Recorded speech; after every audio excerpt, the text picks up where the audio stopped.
শীতকাল মানে অনেক হাবিজাবির সাথে বিয়েবাড়িটাও mandatory. Let me share what I ate at a Muslim wedding. প্রথমেই ভেজ আর চিকেন পকোড়া দিয়ে স্টার্ট করে ফুচকার লোভটা একেবারেই ছাড়তে না পেরে ফুচকাতে লাফ দিয়ে চলে গেলাম। গরম গরম মুচমুচে জিলিপির সাথে মিষ্টি মুখ করে একটু পেটটাকে রেস্ট দিয়েই মেন কোর্সে বসে পড়েছিলাম। প্রথমেই তাতে পড়ে গেল বাঙালির প্রিয় ফিশ চপ, আর সাথে ছিল কাসুন্দি। তোমাদের কার কার এর কম্বিনেশনটা বেস্ট লাগে আমাকে অবশ্যই কমেন্টে জানিও। বাইরের ক্রিস্পি কোটিং সাথে ভিতরে ফিশের ফ্লেভারফুল ফিলিংয়ের সাথে কাসুন্দির টকটক ঝাঁঝালো ব্যাপারটা বেশ জমে গেছিল।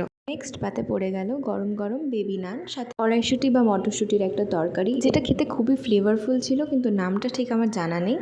নেক্সট পাতে পড়ে গেল আমাদের বিরিয়ানি, সবারই প্রিয় কিন্তু আমার মোটামুটি লাগে। তো চিকেন বিরিয়ানি ছিল, সাথে ছিল চিকেন চাপ, খুবই ফ্লেভারফুল ছিল, যেমন হওয়া উচিত তেমনই ছিল, পারফেক্ট।